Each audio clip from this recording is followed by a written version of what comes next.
Dito na naman tayo sa steering gear number 2. Continue tayo ng troubleshooting.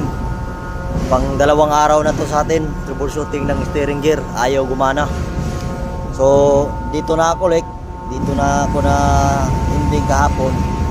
Pero i-verify ko ulit, dapat yung 5152 mag-energize na yan, yung entrada ng hydraulic pressure solenoid. Dito yun, papasok dyan.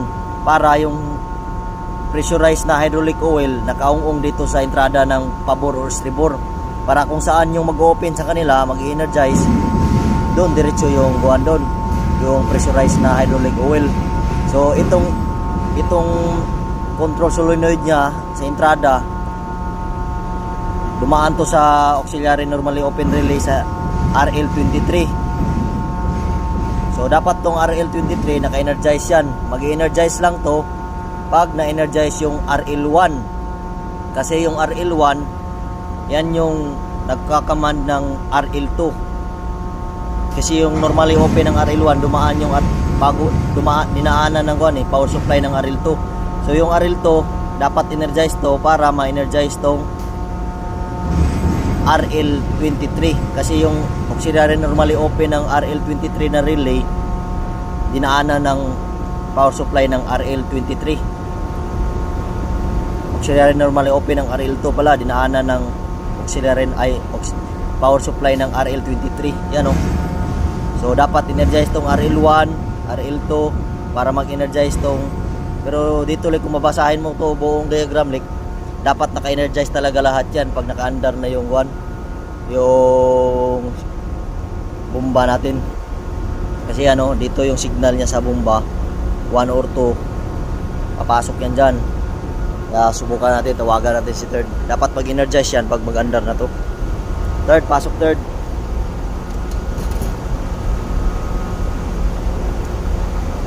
Third officer, elect, please come in.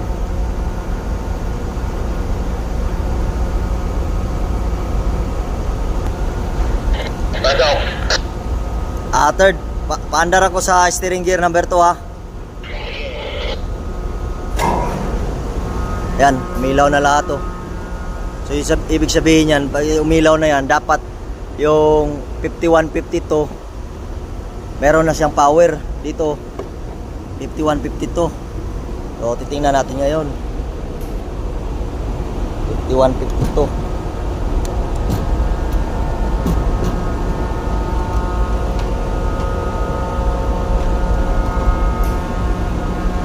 Ito, terminal block TB3, terminal block 3, 5152, meron siya supply 100. So dahil nakailaw yung pabor dyan, yung red kasi port, yung red port, yung green starboard. So 5157 yata yung port yung port 5158. So 1 and 5 leak. So yan like meron siyang power supply na sa 5158 sa port. So dapat doon like mismo sa entrada ng solenoid nya, ito like kita ko sa inyo yung solenoid na hydraulic, daanan ng hydraulic ba.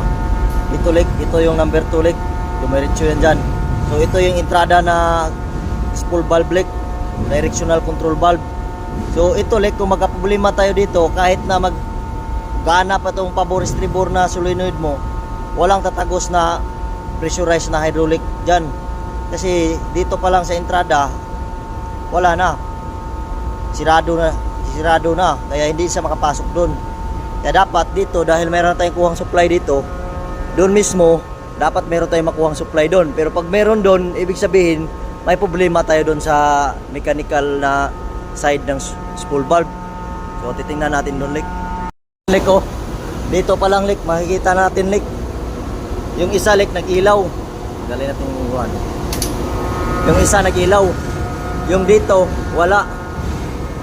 Pero kung titingnan mo doon sa panel nya, sa autopilot panel, dumiretso na yung dito supply. So ngayon malalaman natin to like kung anong nangyari dito like. Kung meron tayong makuhang supply dito, ibig sabihin problema yung kuha nito, mechanical part ng solenoid. Kasi umilaw yung sa number 1, yung number 2 hindi. Like wala tayong nakuhang power supply dito like. So dito pa lang like nagka-problema na yung flow ng hydraulic, pressurized hydraulic oil. Wala talang tatagos doon sa silindro. Kahit na magbukas sirado pa yung pabor estribor na solenoid valve. Kasi dito pa lang sa entrada, wala tayong nakuhang supply dito. Kaya pagpasok niya dito like hindi niya ipa-diretso doon yung pressurized na hydraulic oil doon sa entrada ng pabor estribor. So ito tinignan natin ngayon kung bakit wala siyang power. Ito yung baybayin natin to, itong kuwan niya. Bubuksan natin like.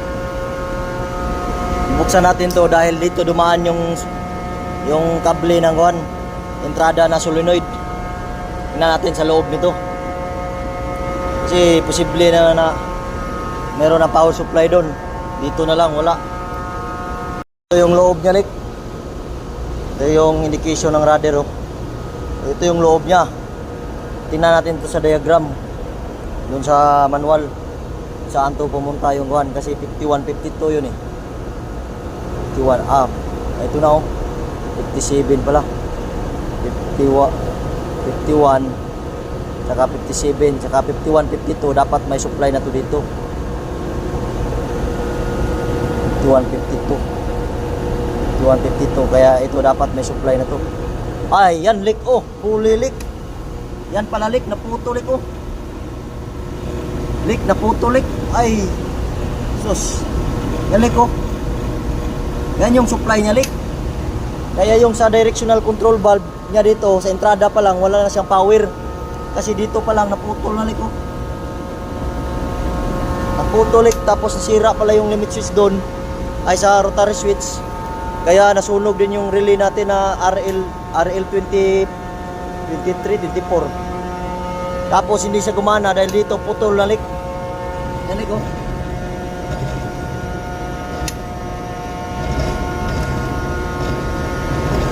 Ay, thank you Lord. Yan sinasabi ko leak. God's grace leak. God's grace. Hallelujah. Yung maganda leak oh. Kita natin problema leak. Praise God. Tawagan natin dito para may stop muna natin. Tapos makakabit natin to dito leak. Ay, thank you Lord. Leak oh. Grabe leak. Ay, nag-isa dito leak. Kuha natin problema leak. God's grace. Hallelujah. Grabe, 2 araw leak. Tinira leak. Hindi na ako makatulog leak. Pagising ko sa umaga, madaling araw leak. Yung isip ko dito lang. Pero glory to God. Kita na rin natin problema leak. Ay. Tingnan mo leak oh.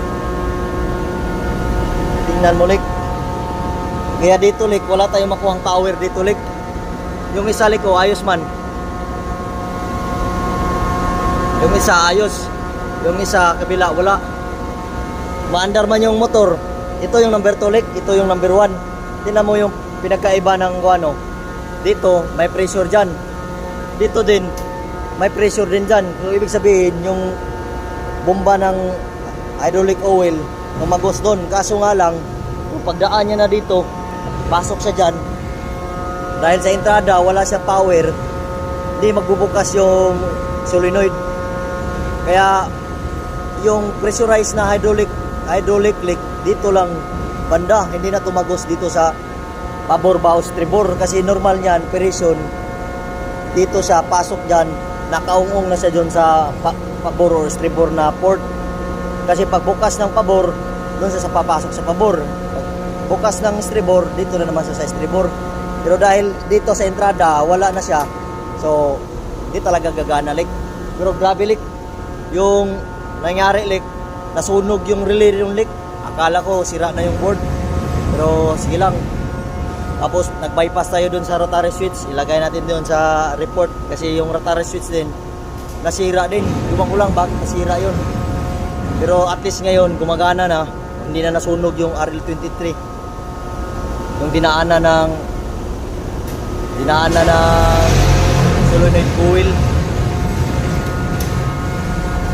Dito lik oh, ulilik yung problema lik oh. Yung sitwasyon kasi nag-request tayo kay third officer, siya yung duty ngayon, na kung pwede dahil sobrang lakas ng vibration doon, ilagay natin sa manual, ilagay natin dito sa hando, ilagay natin kasi naka autopilot kami ngayon eh. Sobrang galaw talaga doon lik, para mas safe din sa atin, mas maganda ilagay ito sa hand para kung hindi niya galawin yung rudder, hindi gagalaw yung one doon, silindro, kaya walang vibration na mangyayari. Kung meron man, konti lang kasi dito daw like, yun nga like eh, yun yung problema din namin dito kasi may mga fishing boat, kaya hindi na lang patayin yung steering dalawa, lagay na lang sa hand. Kaya sabi din ni third na pwede lang daw basta madalian lang. Kasi pag emergency pwede naman siyang makakambyo diretso dahil meron namang steering naka-hand lang. Pero yun nga yung request ko sa kanya na huwag mo na ikabig hanggat hindi pa ako tapos doon. Hanggat walang emergency din dito, pwedeng steady lang muna yung rudder para hindi kagalaw yung silindro. So yun Nick, yun ang kuha natin Nick. O yun to Nick oh. Itong si third mate na sobrang masipag. Kaso bully daw minsan, tarantado. Yan Nick, yun yung plano natin Nick. Kasi nagkuha pa tayo din ng crimper Nick. Daming kuha daw. Ang daming mangingisda lik na maliliit ba. Hindi sila makita namin dito sa radar. Hindi makita sa radar lik kaya dito siya may watchman siya dapat. Ngayon ito ngayon tayo sa bridge. Yung pinaka-importante lik communication sa bridge kasi kung wala unsafe talaga yung sitwasyon ngayon kasi nga mayroon nga mga isda. Yan lik. So dito tayo sa bridge ngayon lik oh. Alright. Glory to God lik no. Kita na natin lik, problema lik. Ito yung problema din kanina ay kahapon no. May rotary switch dyan ako. Discuss ko na lang lahat lik para malaman din ng kaliki natin kung ano yung mga pagkatapos na lik. I-sure natin na wala talagang power dito kasi sinat down na natin yung breaker doon. Dapat sa 51, 52 wala tayong makuha na power. Yan o. Sa number 2 to, sa number 1, 51, 52 pa rin. May power to dito kasi naka-under yung motor. Yan o. So meron yan lik. So dito na lang sa number 2, 51, 52 yung walang power. So dahil sinat down na natin yung breaker doon. Tapos antay na lang tayo ng feedback ni third mate na libre na siya doon sa mga fishing boat na maliliit. Kasi hindi mo makita sa radar yun. Tinignan niya lang doon sa kuwan. Kaya pag malibre na, lagay niya na sa manual para hindi na gagalaw yung silindro. Kasi sobrang vibration nito. Tingnan mo yung tester, gumagalaw nga eh. Oh, kita mo yan. So para safe din tayo, diretso na natin dyan, ikuan. Lik, klarong-klaro na talaga lik ko. Putol talaga siya lik ko. So yan lik, nakabit na natin lik ko. Nakabit na natin lik, ayos na yun. Balik na natin ko. Switch on na natin lik para malaman na natin na pag-function na yun doon. I-switch on natin yung number 2, patayin natin yung number 1 para malaman natin kung kakabig na ba yung rudder sa pabor estribor.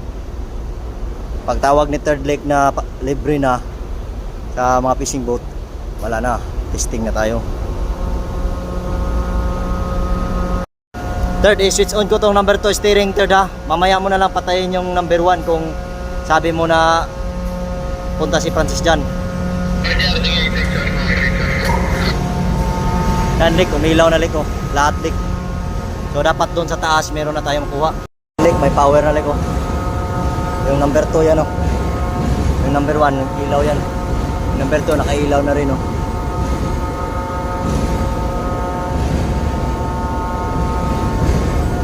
So dito, yung 51, 52, dahil ayos na.